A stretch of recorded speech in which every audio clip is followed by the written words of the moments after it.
Okay, good evening, everybody. Thank you for being here. My name is Damon Wright, proudly serve as superintendent of the Benicia Unified School District. I want to welcome you to the BUSD Budget Roadshow.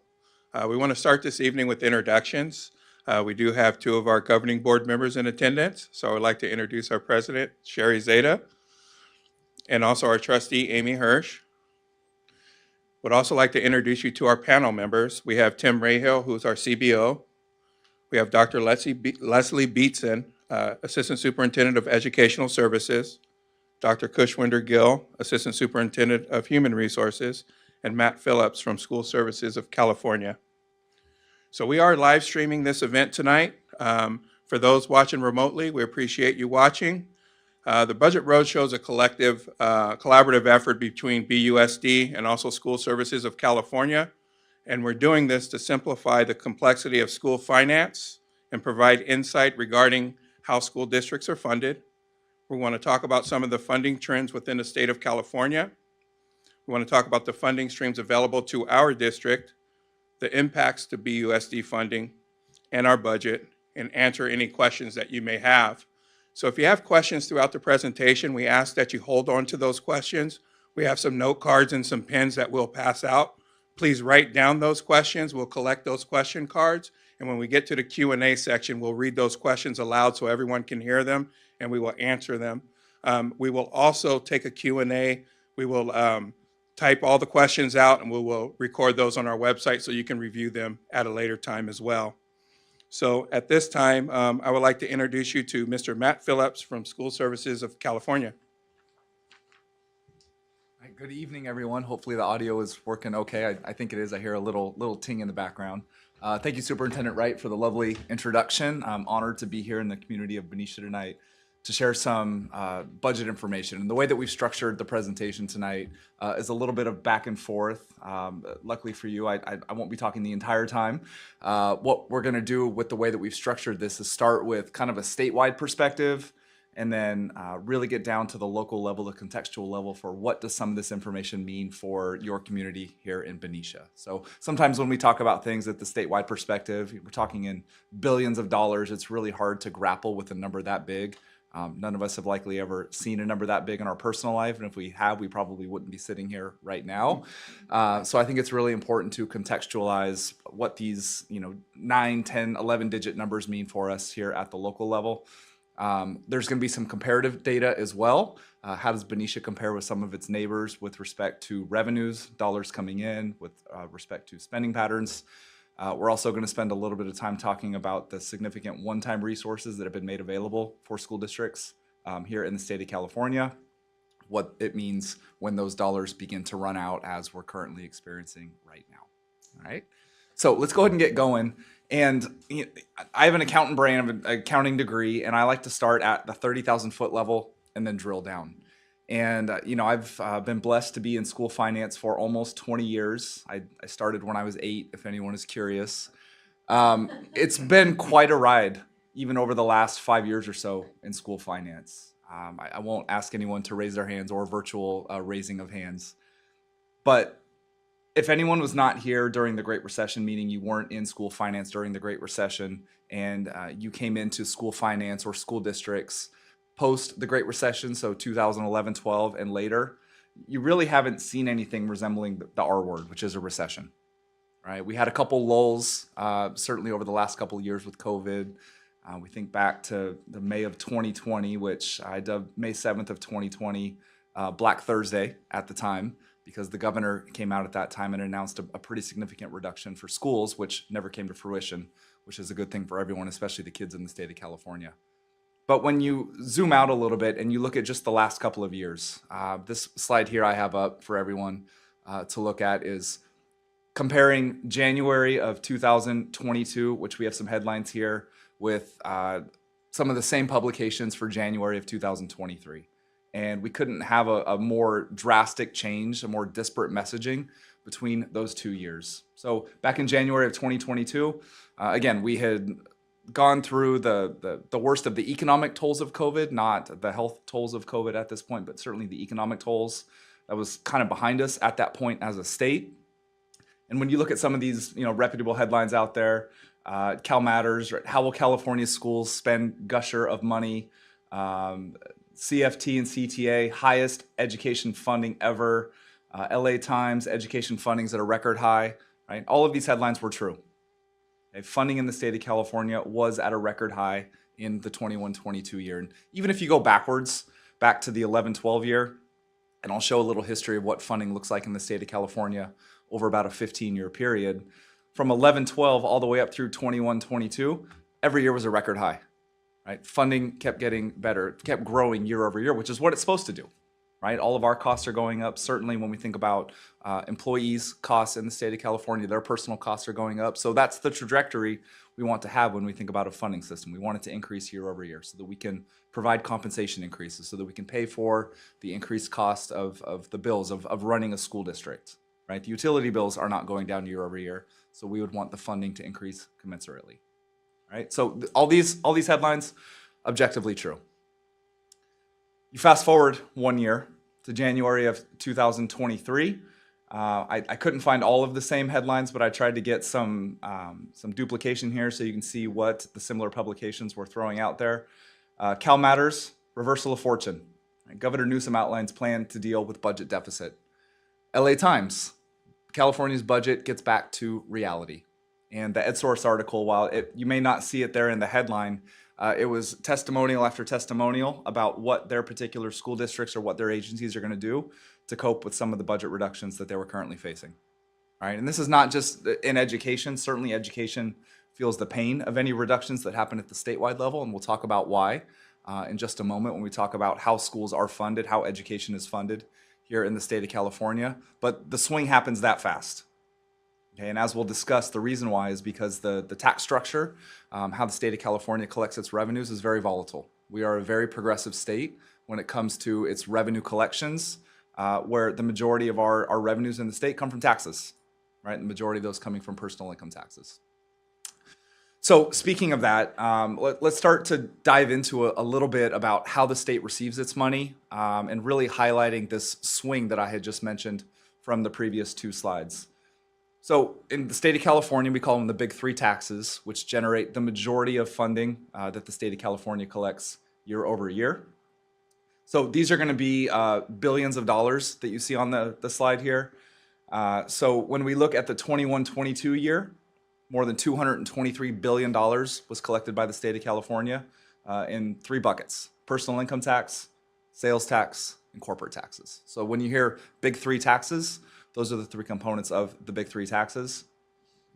Personal income tax, generally speaking, makes up about 70% of those tax collections year over year. It's also the most volatile of the three funding sources. When we think about personal income taxes, right, we have our own taxes that we pay out of our paychecks on a biweekly, weekly, monthly basis, right? The state income taxes that we pay to the state of California. Of that 70% number that the state collects for personal income taxes, more than 50% of it comes from our one percenters, right?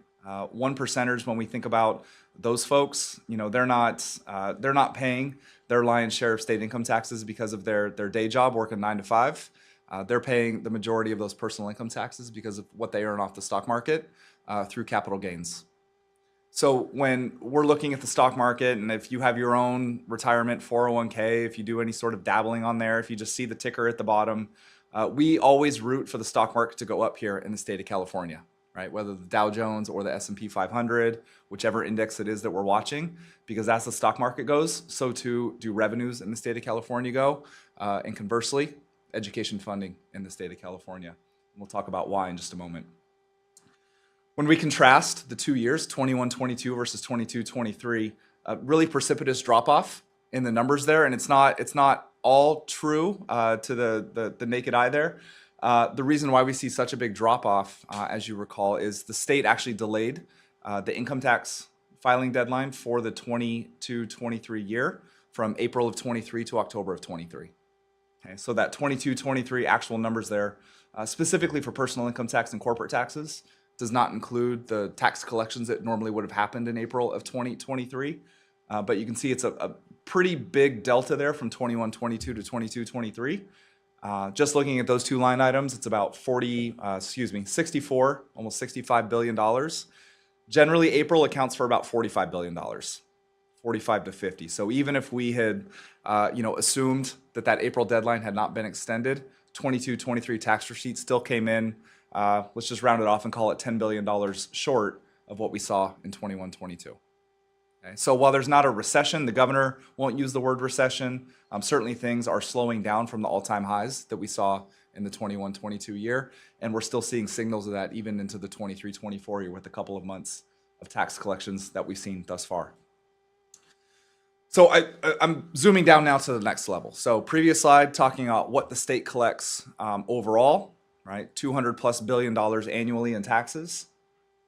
What we're transitioning now into is the historical funding under what we call Proposition 98. Proposition 98 was a proposition that was passed by the legislature back in 1988. And effectively what it did is it guaranteed that funding for education in the state of California for the K-14 system, which includes all the kiddos that we serve here in Benicia, the K-12 or TK-12, all the way up through community college, which are grades 13 and 14. So when you hear the K-14 system, that's what it encompasses.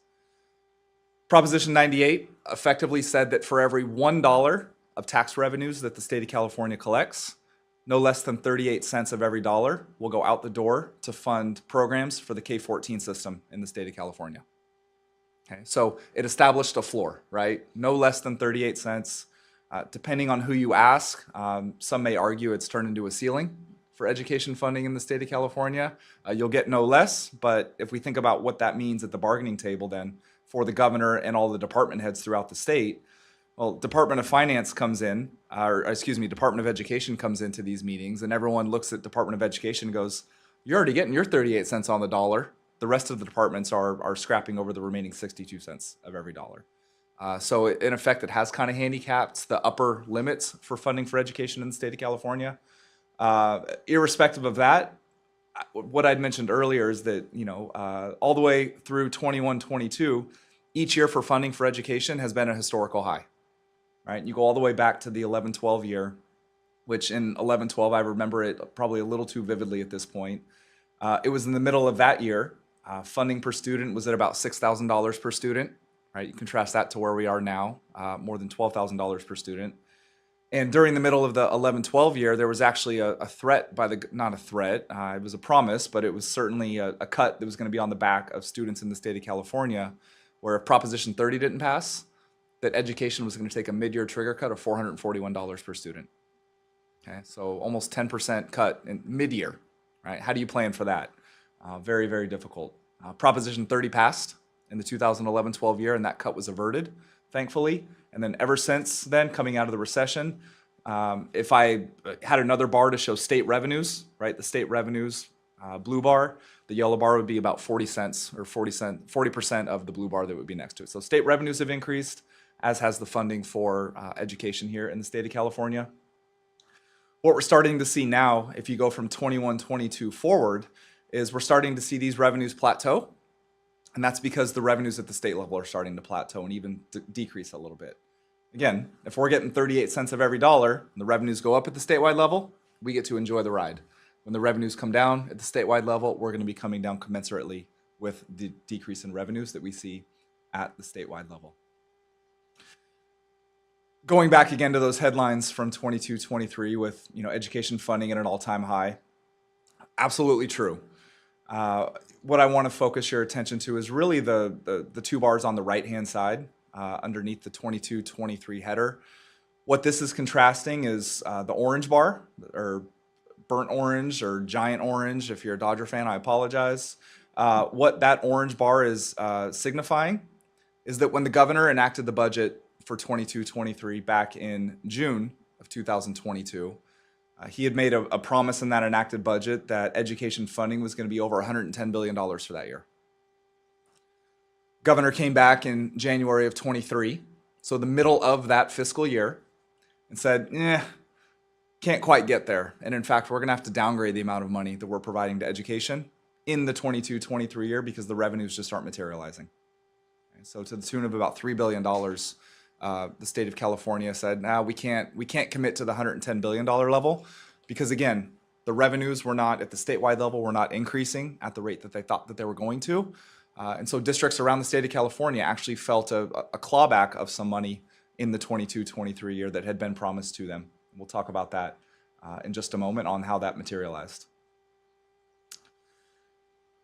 So we've already kind of set the stage, right, with some of this background. 21-22, absolutely an all-time high for revenues in the state of California for funding for education in the state of California. When the governor came out with the enacted budget for the 23-24 year, which was just enacted in June of 2023, so a little over 3 months ago, the Legislative Analyst's Office came out, and the Legislative Analyst's Office, or the LAO, it's an independent, nonpartisan governmental group that actually provides recommendations to the legislature, not just in the education, but for the entire budget in the state of California, for all the various departments. And what the LAO does, I guess you could call them a little bit of a watchdog in a sense. When we think about the composition of our leadership right now at the statewide level, it's a supermajority, right? The Democrats control all of it. The LAO at this point is really, I'd say, more conservative in their approach when they look at some of the estimates that are being used by the legislature and the governor when they are enacting a budget. The Legislative Analyst's Office came out in June and said, we see what the governor and the legislature are using in the enacted budget for 23-24. We think they're probably a little aggressive in some of those numbers, right? Meaning that they believe that the governor and legislature are overstating the amount of revenues that are going to be collected in the 23-24 year. And the LAO actually put an 80% factor that the revenues are going to come in lower. So even what we saw in the enacted budget for 23-24, recognizing it was lower than what we saw in 21-22, the LAO thinks that even the numbers used in that enacted budget are probably a little rosy at this point. The big unknown, and we're really in the middle of it right now, is that deferral or the delay of the tax filing deadline from April of 2023 to October of 2023. The state is collecting those revenues right now. And I'd mentioned that the state is expecting about $45 billion to be collected as a result of that delay. We'll find out in about a week and a half what that magic number is. And that, I think, is really going to set the stage for what the governor comes out with in January when he does propose his next budget for the 24-25 year. And then what sort of impact that would have on the budgets that they have already passed. So we get to do several of these workshops statewide each year when the governor releases his budget. And this was actually a cartoon that we used in one of our presentations, where if you were to shake your magic 8 ball and say, what's going on with state revenues right now? Are they going to come in as projected? You'd probably get an answer something like this. Reply hazy, try again, right? And much of that haziness has to do with the delay of the tax filing deadline to mid-October. So just talking real quick, I've talked about these fiscal years, these cycles. Well, what does that really mean? So in schools, right, we have our school year. Usually starts in late August, right, ends late May, early June, somewhere in there. Everyone's a little bit different. The fiscal year for the state of California and the fiscal year for all school districts in the state of California is July 1 through June 30th. When you look at the budget cycle for the state of California, so when the state enacts a budget, a state actually has to enact its budget by June 30 for the upcoming year. Okay, well, every school district has already adopted a budget by that point because they're required to in law. So even an adopted budget that's adopted by a school district, before the ink dries, some of the numbers are probably changing a little bit because of the state enacting its budget. So there's a little bit of a timing difference there. I pointed to where we are right now, which is September, October range on the flow chart there. The bubble I really want to point out is the January one. So a couple bubbles ahead of where we are right now. I'd mentioned the October tax collections that are occurring as we speak. If I shook my 8 ball and said, will the governor and legislature come out with an updated budget before they're required to in January as a result of the tax deadlines, I would say probably not.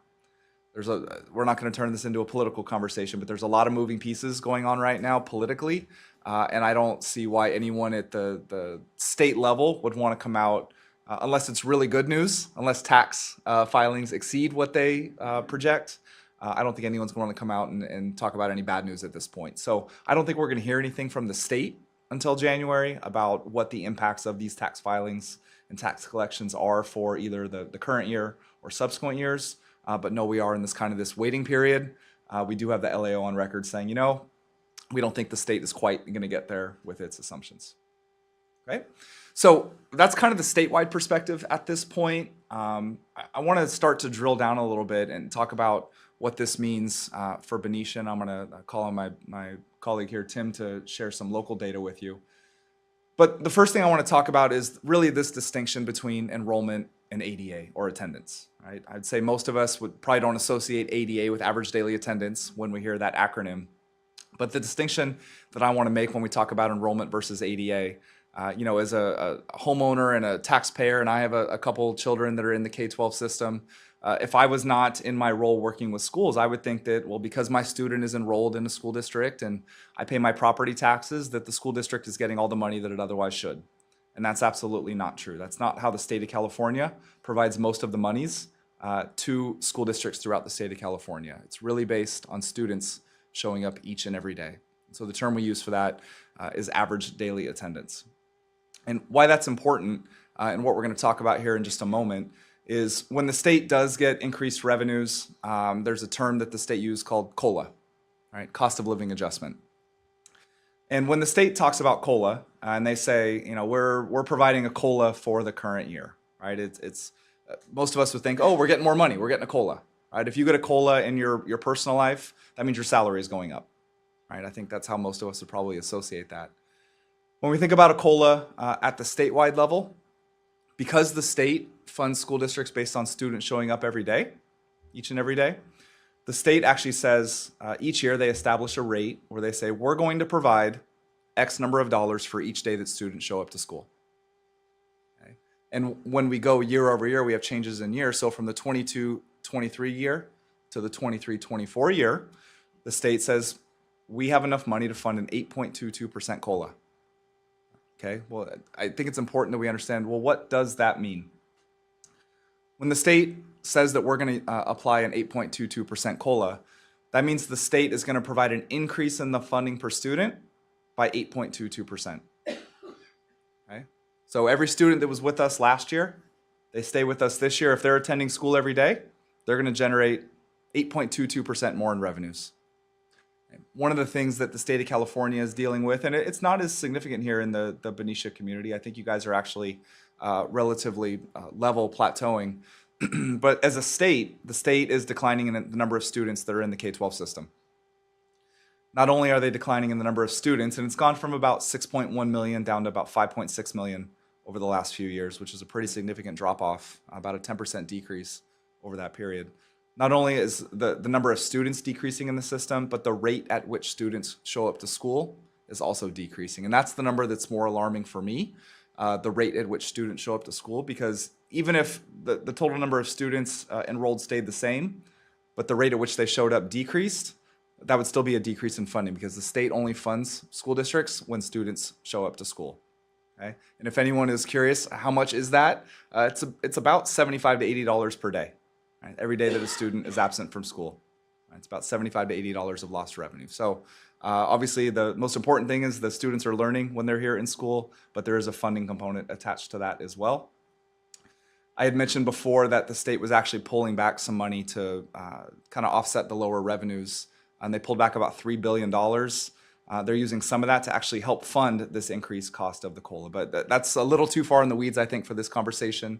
What I would like everyone in the room and even our viewers online to take away is that if students aren't showing up to school, the school district is not receiving money for those students. So send those kiddos to school.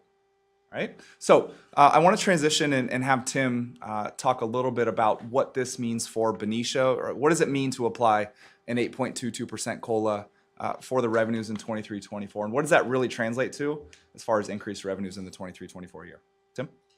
Yeah, thanks, Matt. And so on this page, we kind of translate what Matt has been talking about at the state level into our local Benicia School District here. And so we always look at what we got the prior year, which was 22-23.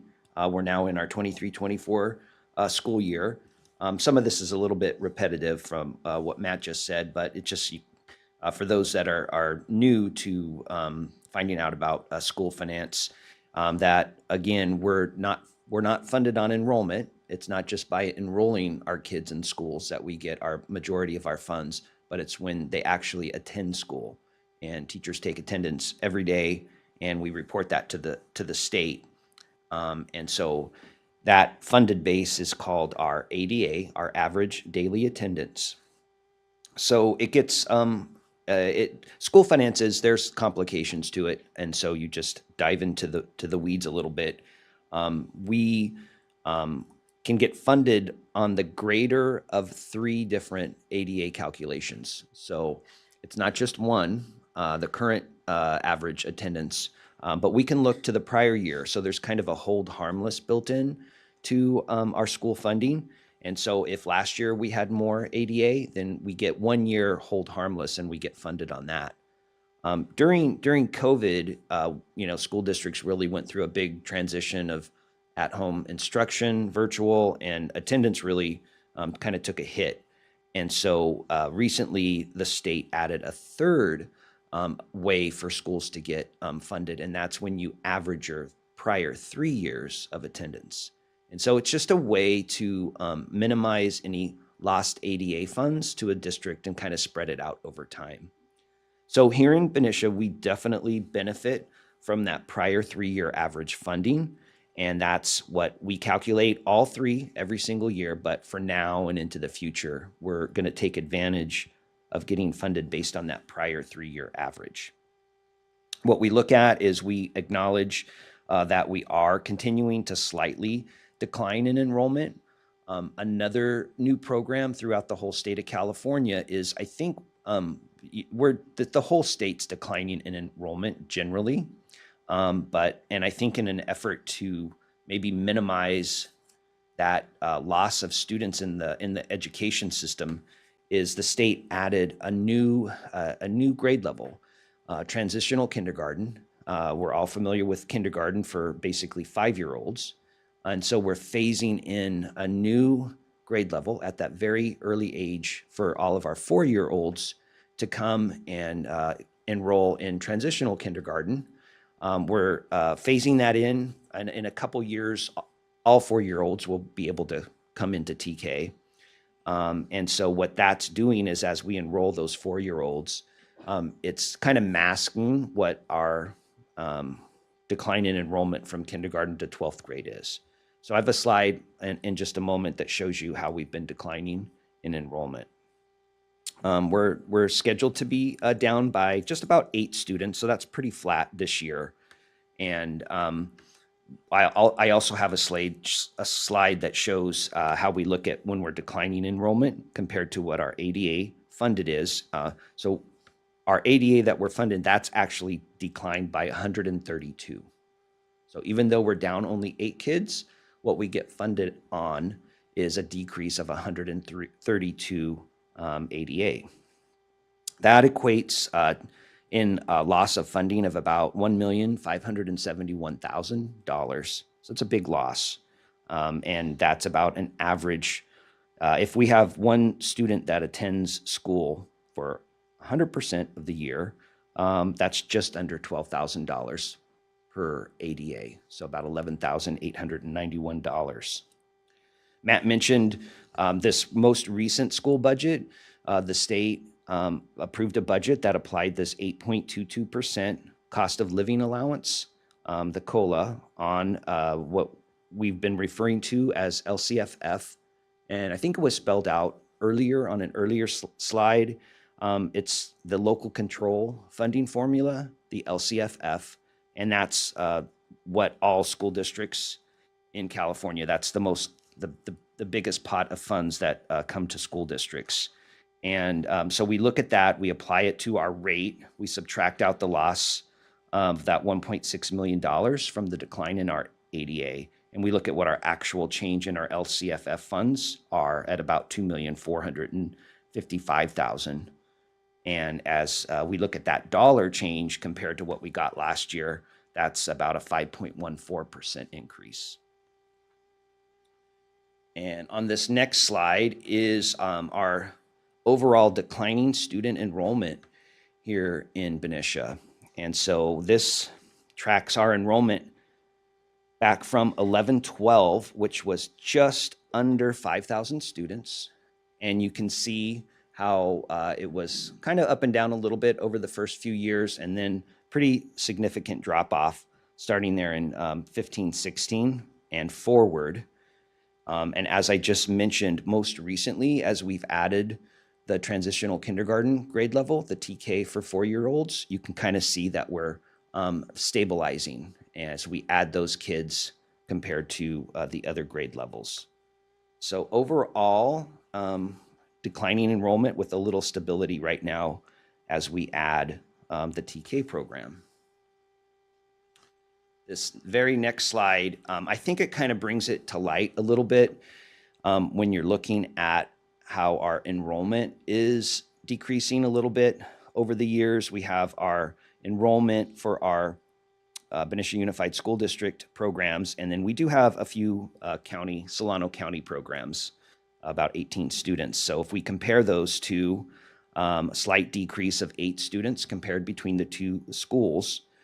And then what we've done on this slide is the bottom half shows we don't get funded on enrollment. We remember that. We've said that a few times now. We get funded on attendance, or this ADA number. And each year we calculate that, and we get funded on the greater of those 3 levels, whether that's the prior year, the current year, or that relatively new option for the prior 3-year average, which if you just scan across those, you can see that we're definitely taking advantage of getting funded on that prior 3-year average. One other note on that page, there's a couple percentages you can see there. And as we look at, we just put the percentage there on the current year number. As we compare that current year attendance number, the ADA number versus that enrollment number that's up above. And so basically, as an example, in 22-23, our kids on average were attending about 92.4% of the time. And so prior to COVID, we experienced and enjoyed a much higher attendance percentage. On average, it was about 96% of the time our students were attending school. And so those are big bucks on the financial side when students are not attending and we lose the funding, but at the same time, the students are also not in school. They're not attending, so they're also not getting the benefit of the education in the classroom as well. So we're very hopeful this year as we look at 23-24, as we continue to come out of the COVID years, and we are hopeful to increase our student attendance in the 93% or higher range. It's a lot of work, and so we're implementing some attendance programs. Can't do enough to try to get our students to get back in the classroom to attend school. And so on this page, you can see there that when we choose the greatest of the 3 options for funding, there's that loss in funded ADA of 132. So one of the things we have an opportunity to do with school services is trainings like this and trainings for other organizations. And I think back to a training I did for the California School Boards Association. They have a couple programs, a New Board Members Institute and a Masters in Governance training. And it was actually a board member who coined this term for me. It was called Net Cola. And I'm like, Net Cola? I go, that's brilliant. And what the board member was trying to articulate is that, well, if the funding per student is 8.22%, if that increase is 8.22%, but we have 3% fewer students, then that's effectively a net increase of 5. Net Cola, right? And so I think what Tim did a nice job showing here is that the ADA number is dropping by 132. It's about I went to Chico State, so back of the napkin Chico State math, that's about a 3% drop right there. And if the COLA is 8%, that gets you back to the 5% increase in revenues that Tim shared on the previous slide. So net COLA, what is the actual impact of an 8.22% COLA when you have declining ADA? Okay, net COLA. All right, thanks, Tim. So let's transition, and we're going to get away from, at least for now, get away from local control funding formula and ADA and spend a little bit of time talking about the one-time funds that have been allocated. I would say with 100% confidence that at least in my 20 years in school finance, this is the largest amount of one-time dollars in the system I've ever seen. And if I was a betting man, I would bet that for the rest of my life, it will continue to be the largest amount of one-time funding we've ever seen and we'll continue to see. What we have here is a number of different block grants, funding streams, you just call them programs. For the sake of the presentation here today, the first three lines, or ESSER 1, ESSER 2, ESSER 3, those were results of the federal stimulus packages that happened at the federal level. Two by former President Trump, one by current President Biden. The ESSER stands for the Elementary and Secondary Emergency Relief Fund. The reason why there's 1, 2, and 3 is because one was from the CARES Act, one from the CRSA Act, and then one from the ARP Act. The first two have expired. We can no longer spend those dollars. Okay, so ESSER 1 and ESSER 2 are extinct at this point. Those dollars are gone. What districts have left at the federal, as far as federal dollars, are the ESSER 3 dollars. That was far and away the largest amount, $13.6 billion. When we contrast that against the annual appropriation from the state of just over $100 billion, right? That's 14% of what we'd otherwise receive in ongoing revenue. So this is not an insignificant amount of dollars that districts are working on spending right now. You know, the recommendation that we've been providing at school services, and there's another entity out there, the Fiscal Crisis and Management Assistance Team, or FCMAT. They're a great organization. They generally get involved with school districts who are having solvency issues. If there's fraudulent activity going on, they'll come in and do their own audits and whatnot. Very reputable organization. What we're really advocating for is that every school district out there, as these ESSER 3 dollars are expiring and we're spending the last of those dollars because they're one time, right? They're not coming back unless we have another pandemic, which I know we all hope we don't have another one. What we're really advocating is that school districts have their arms around this notion of, as we're spending these dollars, right, that have to be spent by September 30 of 2024, how much of these expenses are for one-time expenses versus how much of these dollars are for ongoing expenses, right? Because what happens when you have one-time dollars that run out, but you have an ongoing expense? The expense doesn't go away just because the one-time dollars go away, right? The conversation has to be had. Are we going to continue with this expense? Are we going to use another funding source? Or are we going to do away with the expense? Okay. The bottom four on this slide are state grants. The first two, the Expanded Learning Opportunities Grant and the In-Person Instruction Grant, were provided by the state of California in the 21-22 year, really in response to the pandemic, to try and get kiddos back in school. So some additional funding, not only to mitigate learning loss, but to incentivize schools to reopen their doors, right? So that students weren't learning remotely anymore. I don't know if we have any teachers in the room or watching. I think we all remember distance learning. That was not fun. We want to see the kids each and every day, see their bright and smiley faces. The latter two, the Arts and Music Instructional Materials Block Grant and the Learning Recovery Emergency Block Grant, again, a significant amount of money, $11.5 billion that can be spent over the next 3 to 5 years. Both of those dollars are what we call restricted, meaning they have to be spent for specific purposes. Right? The bigger of the two, the learning recovery, it's in the name. It's about learning loss mitigation. Right? What more services are we going to provide to students to ensure that the students are at least back on track with where we think they should be after some of the learning loss that occurred during the pandemic? So again, these are the big ones that are out there. Again, the ESSER 1 and 2 already expired. We're seeing a significant amount of these. The middle three are set to expire, meaning the money has to be spent by September 30, 2024. Otherwise, the money has to be returned either to the federal government or the state government, whoever it came from. So then, Tim, do you want to share where the district is at with respect to spending these dollars? You bet. Yeah, so this is the same chart that Matt just showed you, but it shows the dollar amounts that the Benicia School District received. And we, in that first column, our allocation, if you add up all those different grants, down at the bottom, the total shows about $13.8 million. And off on the right-hand side, you can see what has been, what's unspent as of the close of the last fiscal year on June 30th, 2023. And so we will not be sending any of our money back to the state. So we are following those guidelines and spending them by the due dates. And so you can see the first 5 listed there have been fully spent. And we have another $5.5 million to spend over the next couple years. Just note that balance listed in that far right column was as of June 30th, 23. And so what we've done is we're using about half of that about $2.5 million or so of that 5.5 million currently in our current budget. This next slide kind of talks about what we're using those one-time funds with, and Dr. Beatson's going to talk us through that. Thanks, Tim. So as part of our local control accountability plan, or the LCAP, that is our accountability plan that we need to write to the state to talk about how we are spending our funds.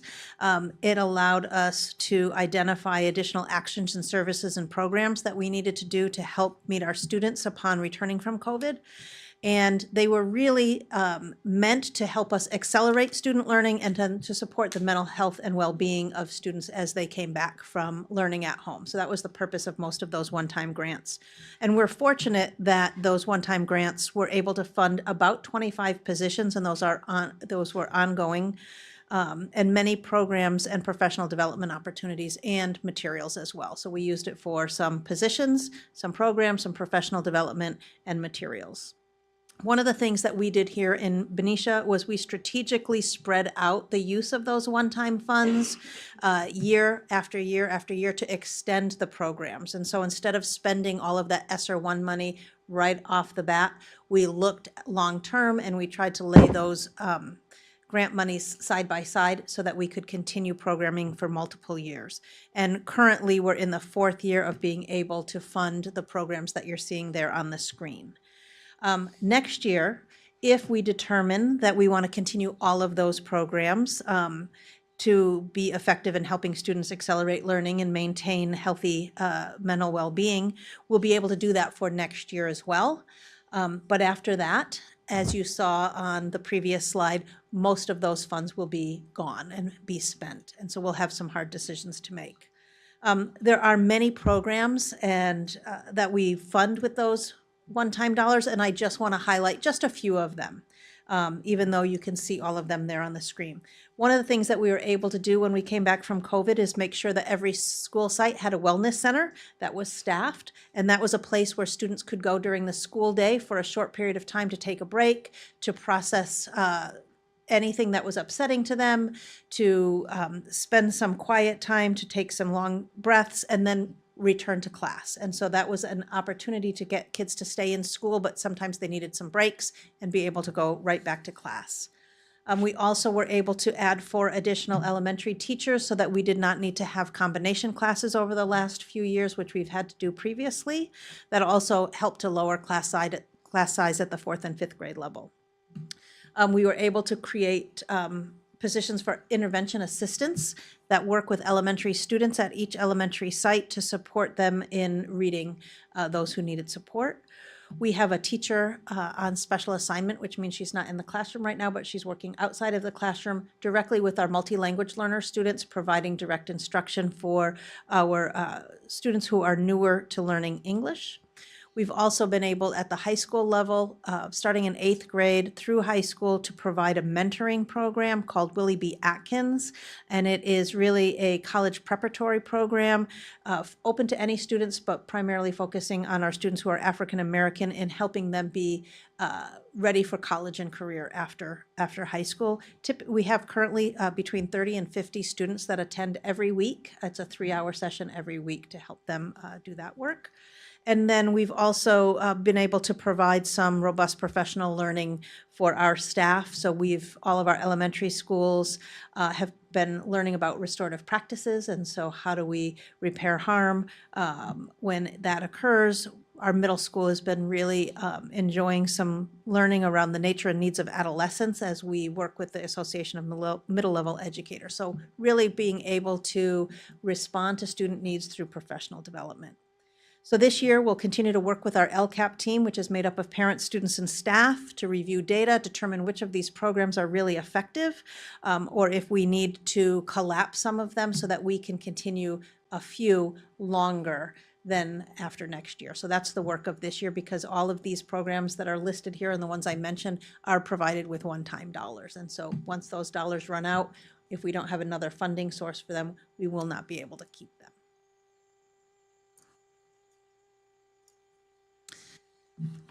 So I'll continue here. So in addition to those one-time dollars and those programs, another impact on the school district's budgeting is purchasing textbooks and curriculum materials for our TK to 12 programs. And so they are both core curriculum and supplementary curriculum. And pretty much every year they cost about $1.1 million in order to fund what is needed for all of our staff to do the jobs that they need to do with their students. Our current ongoing revenue for this is about $500,000, which leaves us a shortfall of about $600,000 for ongoing textbook and instructional material costs. We've had some carryover over the past few years that has allowed us to be able to supply that funding. Again, that funding is going away, so we need to look at other means to do that. So previously, the governing board passed a resolution committing $1,725,000 for future use of things such as books, technology, and/or facilities.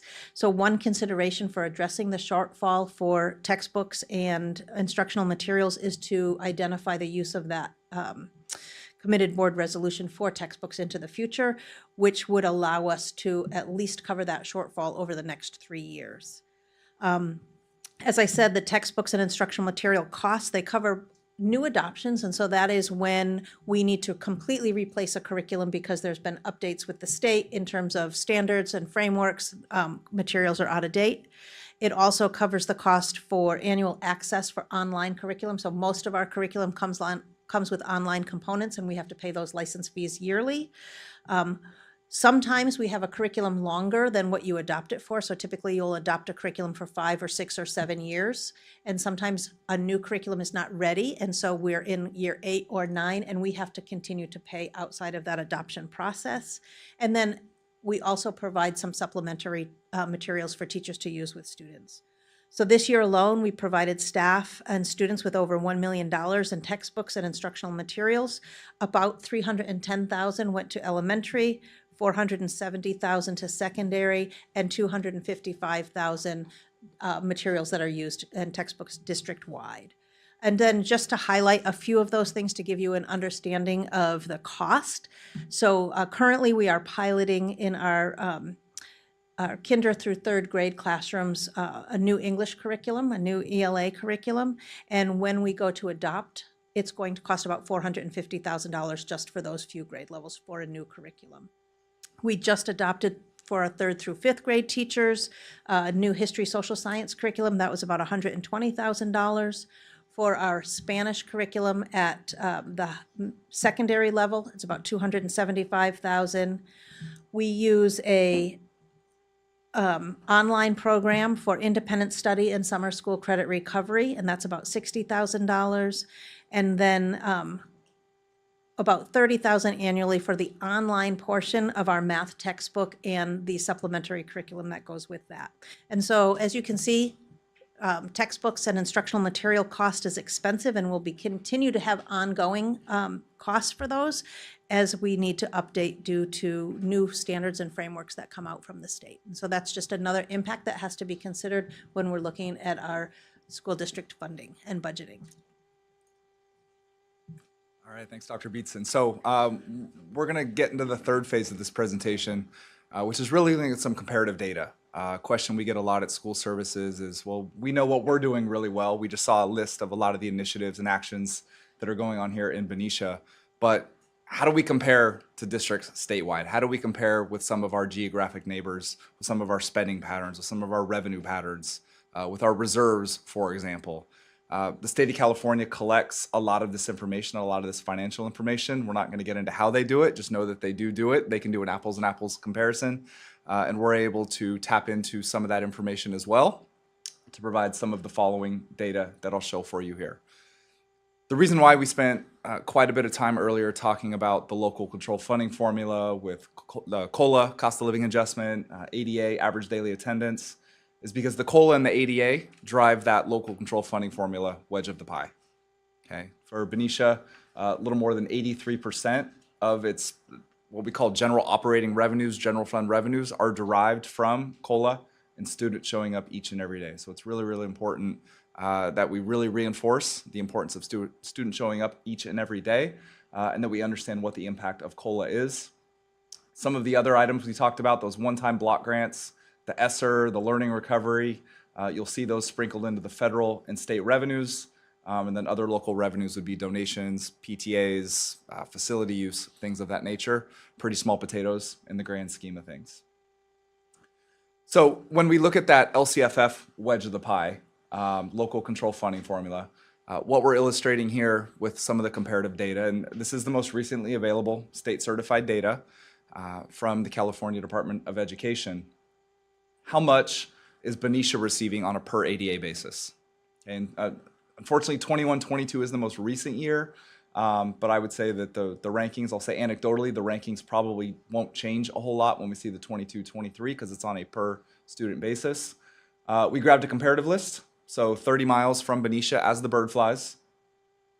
All unified districts, when we think about district type, you have elementary school district, which serves generally K through 8, sometimes it's K through 6. High school districts, usually 9 through 12 grades, sometimes grades 7 through 12. And then unifieds, which is the whole continuum, K through 12. So all unified districts within 30 miles with student attendance between 1,000 and 10,000 students to try and get an apples and apples comparison.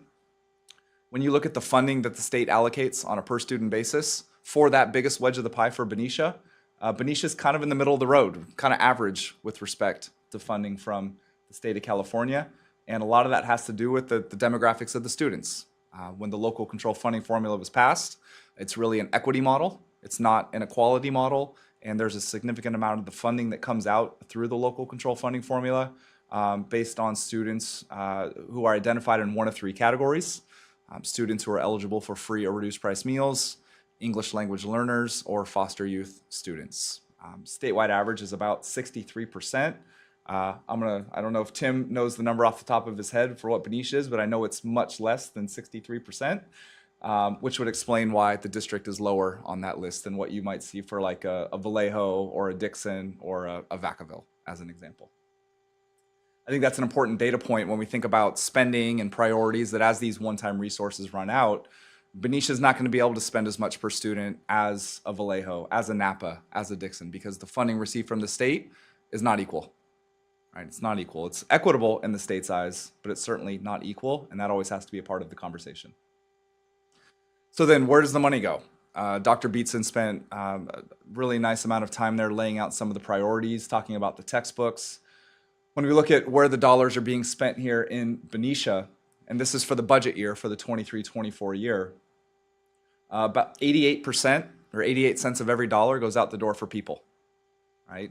Whether it's salaries, benefits, we're in the people business, so this is what I would expect to see.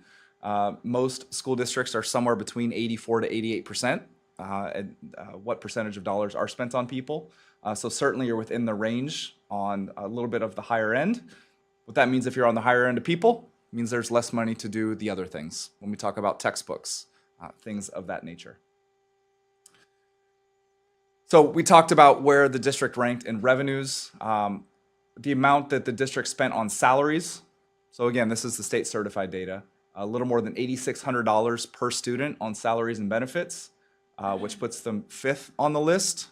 Recall that on the revenues, they were definitely not 5th on the list. So this tells me that the district, not only the current board, but past boards as well, past administrations, have valued people. Right? There's been a significant investment in people, the salaries and benefits of those people. When we take that per dollar amount that I just shared with you and we turn it into a percentage, what percentage of the unrestricted dollars went out the door for people? 93%. So 93 cents of every dollar was spent on salaries and benefits. Again, not necessarily a bad thing. It's just we have to be more thoughtful, I think, with some of the other things such as textbooks, any sort of repairs, renovations, things like that. All right, and then the final data point before Tim's going to wrap it up talking about funding sources is reserves. This is a topic that gets a lot of attention, and I think it's a topic that we always want to make sure we put it in context. The state of California requires that all school districts have a minimum amount of reserves. For a district the size of Benicia, it's 3%. So the 3% is 3% of its total operating expenses or general fund expenses. When we look at where the district has finished over the last 2 years, 21-22 and 22-23, right around 18%, right? A little bit of an uptick in the 22-23 year. If we take that 21-22 number of 18% and compare what the statewide average was, so looking at all unified districts statewide, the statewide average was about 22%. So the district is about 4% behind the statewide average. Again, reserves, it's our savings account. It's one-time resources. Once we spend those dollars, they're gone. We get lots of questions at school services. What is a reasonable reserve, right? What is a good reserve for a school district to have? I always respond with, I think there's power in numbers, and I think there's a reason why when you look statewide, if we were to include all 1,000 school districts, which there's about 1,000 in the state of California, the number actually goes up a little bit to 23%. I think there's power in numbers. There's a nationwide organization, the Government Finance Officers Association. It's an association for governmental entities that recommends 17%, which is 2 months worth of expenses. When we take that same data point, we were talking about it through the statewide lens. When we contrast that same data point against districts that are around us, that same comparative group, you can see that Benicia is right in the middle with that 18%, just a smidge under the comparative group average for the unified districts that are around us. Not at the top, not at the bottom. I think that's a nice, sweet spot to be in, not at the top, not at the bottom. Again, this is something that when we think about what is in this number, Dr. Beats had mentioned the committed dollars for textbooks, right? Those committed dollars are in that percent right there. So this is not above and beyond those dollars that are committed. That is part of it that goes into there. And it's really the board's prerogative. What does the board think is a reasonable reserve? And again, I think anchoring it against what we see statewide as an average is a good starting point for a conversation. So with that, Tim, do you want to talk a little bit about facilities when we talk about repairs and renovations? You bet. Yeah, thanks. So we're going to, the last few slides here, talk about school facilities. So we've been talking a lot about the operational side of the budget up until this point. And we just wanted to point out that school districts in California do have the ability to tap into separate restricted funds to address the school facility, either the construction of new facilities or the renovation and modernizations of the existing school facilities. And so one way California schools do that is they can ask the local community to consider a school facility bond, a financing, which in 2014 our district did, and the community did pass what's referred to as Measure S, and that has provided us $49.6 million, which is restricted just for the construction and renovation of school facilities. So hopefully you've seen a lot of the good work that's happening at all of our campuses throughout Benicia. We want to point out that we are at the end of Measure S, and any of the remaining funds that we have will be fully spent by the end of the school year. And so we've done some great things. We've also did a recent survey of the voters to see what their interest is in regards to considering either a new bond or what you'll see on the next slide, what is referred to as a bond tax extension. And so we work with our school facility consultant, ISOM Advisors, and they put together this slide that kind of points out some of the school improvement projects that we work on here or can work on into the future about repairing and replacing roofs. We have career technology, technical classrooms and labs. That's mainly at the high school level. HVAC, heating and air conditioning, science and tech labs. It's basically any and everything that we have on our school campuses. One of the things that is not listed here, but that we can add in the future is school facilities and classroom spaces for our new 4-year-olds coming to our campus for transitional kindergarten. And so that's a whole new grade level. And so we need new classrooms for the 4-year-olds to come into. And there's a larger space requirement for them in addition to having bathrooms in those classrooms for the 4-year-olds. So that's a big need for us. And so with a tax rate extension, it would add some more years to our existing bond program. And that wanted just to point out that currently, if you look at what the combined tax rates are, it's about $143. If this extension goes through, which is set to expire in 2026, the existing bond program or part of it. Then, and if it does get extended, our district would be in the position to generate about $122 million more to continue the facility work that's needed in our district. And it would actually lower the combined tax rate to about $95. So that combined tax rate would be reduced from 143.29 down to 95. And our last section there in orange color there just kind of shows that, again, with that amount of money, it's pretty impossible to spend that all at once. And so what they're proposing is that we would issue those bonds or that financing in 3 different series, A, B, and C, over several years to continue all the good facility work that we're doing in our community.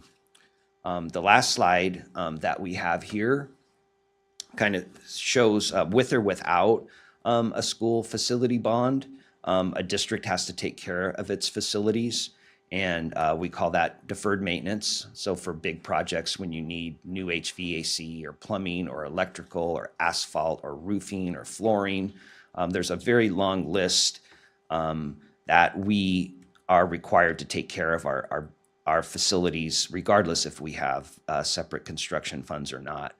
And so we've worked with our architects to just kind of list all of our 7 or 8 different school sites and departments there. And you can just glance across the columns to see that it's, multi-million dollars of needs. Our current annual funding to actually provide the maintenance is just under $500,000, about $492,000. That's spread across the schools. And so you can see that doesn't cover what we could spend. And so that requires us to do some prioritizing and take care of the projects that are most needy on the maintenance level. So just a closing comment on that is, regardless of construction funds, the deferred maintenance is ongoing and it's a need.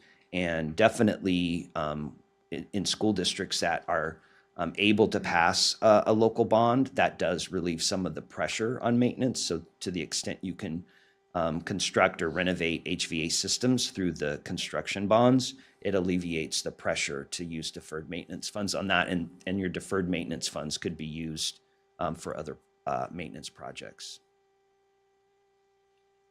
And with that, that concludes our slides for the presentation for this evening. I want to thank the panel for a comprehensive presentation. Thank you. Very insightful. We do have some question cards from our audience members. So at this time, what we'll do is we'll read some of these questions, and the appropriate panel member can respond to the question. And then we'll also, again, we'll include it on our Q&A on our website. So our first question. And if there are additional cards, just please send them to the front and we'll include them in our questions. The first question is, why can't we use the bond funds to fund the district? And I know, Tim, you just went over that slide, if you're able to respond.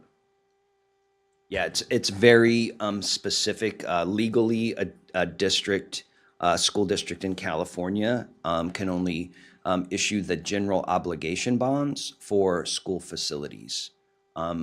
School districts in California do have the option to ask its community for operational funding separately, which would be called a parcel tax. And so Benicia has tried to get a school parcel tax over the last, they've actually tried 3 times, I believe, over the last 20 years, and have had the voters in Benicia have not approved a parcel tax for the Benicia schools. It's been a while since the last one, but for a school bond, general obligation bond for school construction, it is restricted only for school facilities. Okay, the next question is, what is the process, or why can't we just apply for more one-time funding? Boy, if that was an opportunity, I think we'd all be doing it, right? The one-time funding, if we set aside the federal one-time funding for now, that was in response to the pandemic. So we all know why that came about. When we look at some of the one-time funding from the state, the question is, well, where does that even come from? So generally speaking, when the governor and legislature put together their budget, they say, how much do we have to spend? Okay, and they'll get some number from the Department of Finance, which is the branch that supports the governor. And they say, okay, let's say the number is $5 billion. Well, how much does it cost us to fund the COLA, right? Because the COLA is an ongoing thing, right? It's an ongoing commitment. Maybe the COLA costs $3 billion. So of the $5 billion the state has to spend, they're going to allocate $3 billion to fund the COLA for that year. And again, the impact of that COLA at the local level varies from district to district, depending on declining enrollment, declining ADA. Some districts are flat, declining enrollment, flat on ADA. Other districts, we're seeing a 10% drop year over year in ADA. There's some districts that are still growing out there in ADA. So the mileage will vary on what that COLA does and how much each district gets of the COLA. But to answer the question, let's say the state then has $2 billion left over.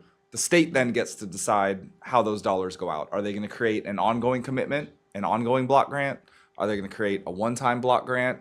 They don't open up the phone lines and say, hey, we've got $2 billion to spend. How would you school districts like to receive it? First come, first serve. So it's not an application process to get the funds. The state likes to tell us how to spend those funds. What we're seeing, and I'll go a little bit deeper here, with Governor Brown, what we saw is that he would send out those one-time funds really in an unrestricted manner to let local school boards decide how to spend those dollars. I use the term subsidiarity, where you're locally elected, you know your community best, you know how to spend those dollars. With Governor Newsom, he did that his first year or so, and then after that, he kind of reverted back to past Democratic leaders where they like to tell us how to spend the money and create categoricals. And I'm going to stop there because I'm going to get myself in trouble. So the dollars come to us in a restricted manner. They have strings attached to it. They have to be spent for specific purposes. And this question is regarding ending fund balances. So why can't we just spend all the money in fund balances? So maybe I'll start, Tim, if that's okay. Again, the fund balance, think of the fund balance like a one-time block grant. Okay, it's one time. The analogy would be your own savings account or your own checking account.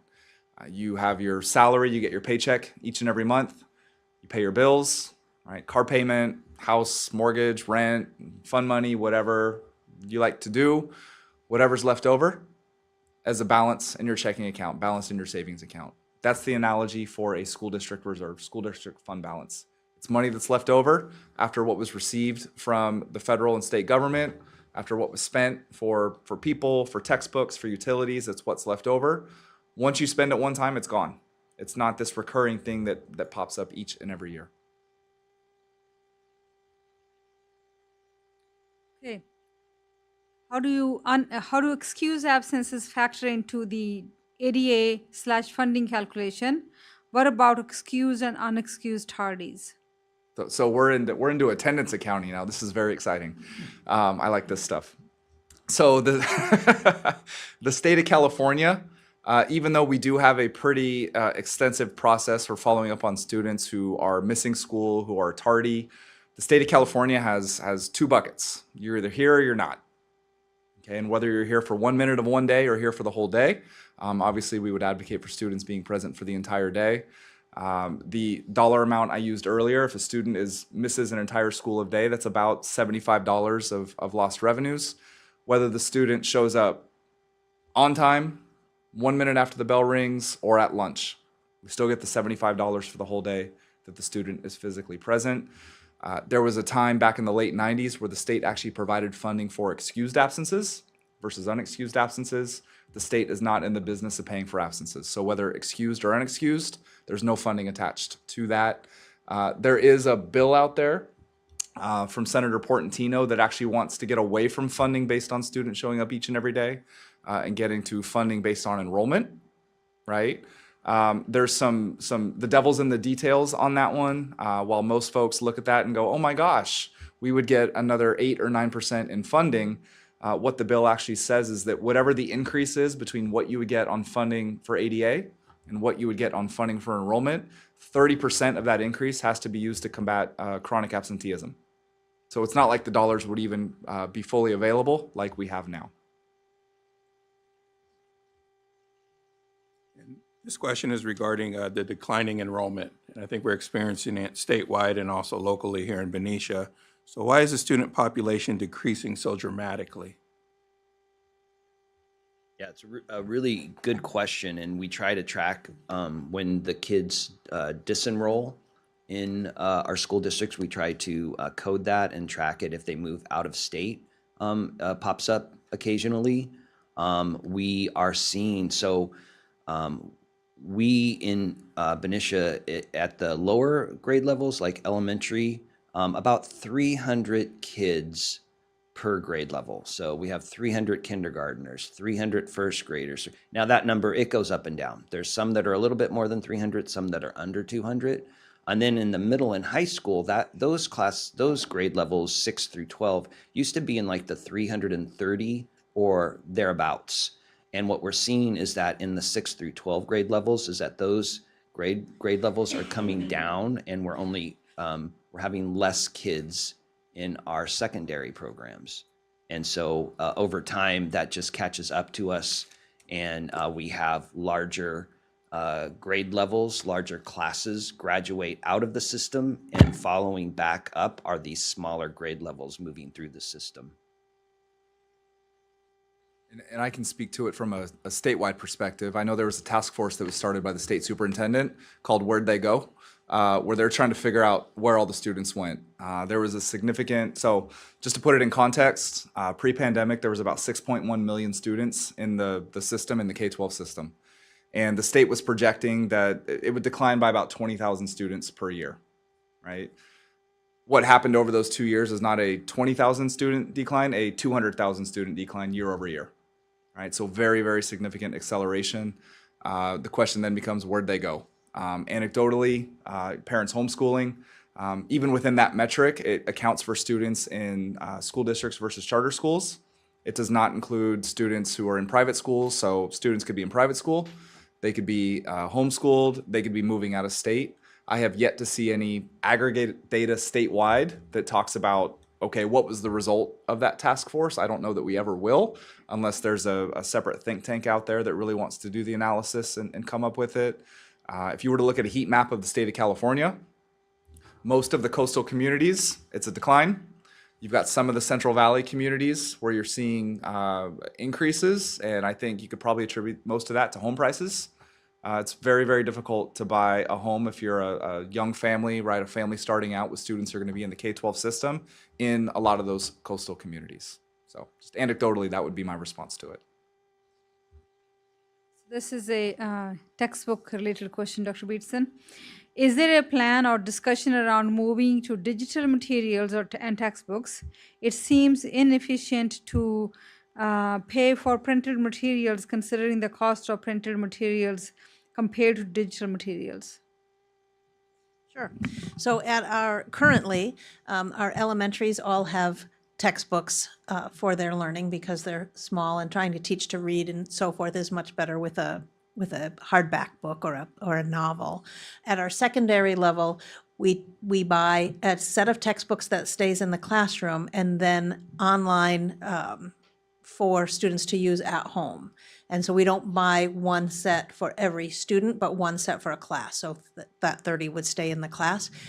Anecdotally, the cost difference between a hardback textbook, if you will, and an online subscription is there's not that much difference in those prices, believe it or not.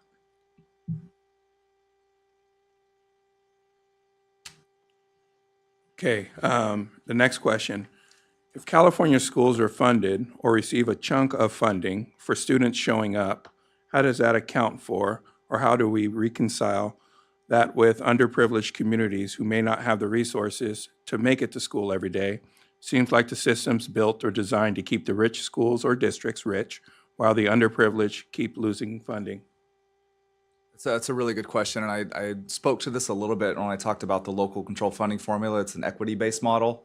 The reason why Vallejo is at the top of the list on a funding on a per student basis is because they get significant more funding per student to combat this notion that the students that they serve have additional challenges on getting to school, on progressing at grade level. When you look at the test scores for a district like Vallejo, all right, I'm going to go out on a limb and say they're probably lower than the test scores of the students in Benicia, right? A lot of that you can track back to the challenges students have at home, whether it is getting to school. I had mentioned the bill from Senator Portantino switching to an enrollment-based model, and that's the whole crux of the bill, right? Is that a district like a Vallejo, when you go down to some of the larger urban areas, think of a Compton and an Inglewood, districts that have historically had difficult financial challenges, that is the whole basis of the switch to an enrollment-based funding model. I will take this opportunity to say that back in the late 90s, when the state was funding excused absences, we were, prior to that, on an enrollment-based funding model. And the state thought programmatically, we don't want to pay for students that are not there. And so we want to incentivize school districts to incentivize students to show up each and every day. And so we actually switched to an ADA-based model back in the mid-90s.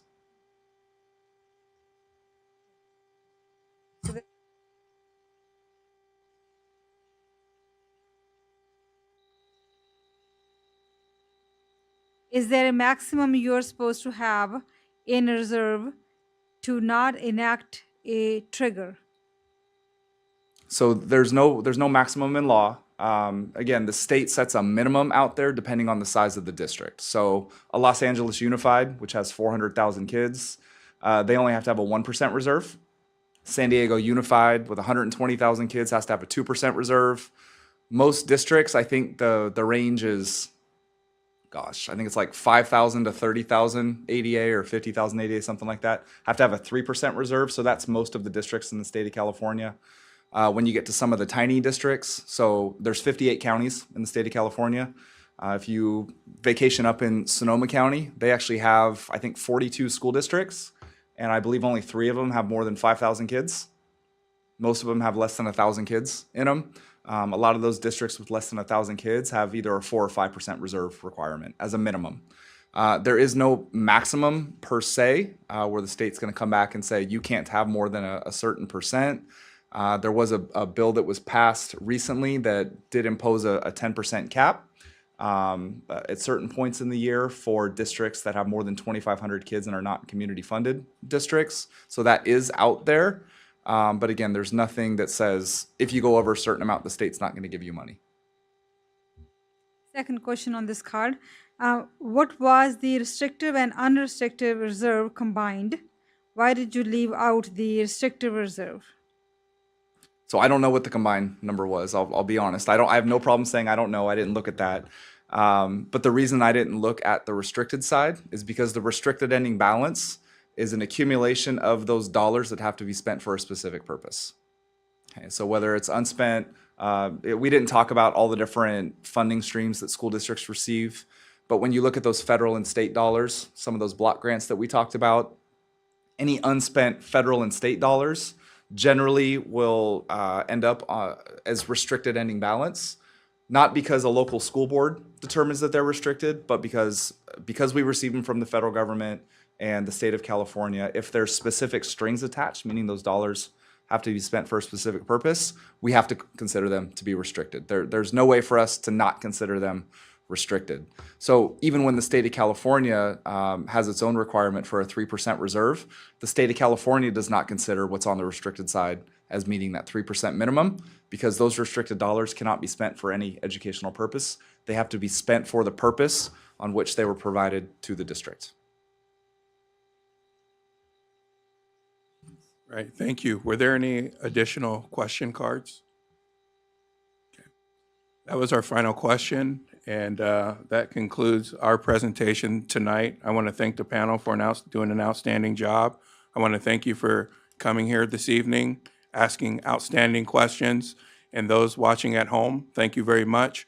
And again, this is a live recording. We'll post this to our website, and we'll also send this out through our Parent Square, so you'll be able to access it online. So again, thank you.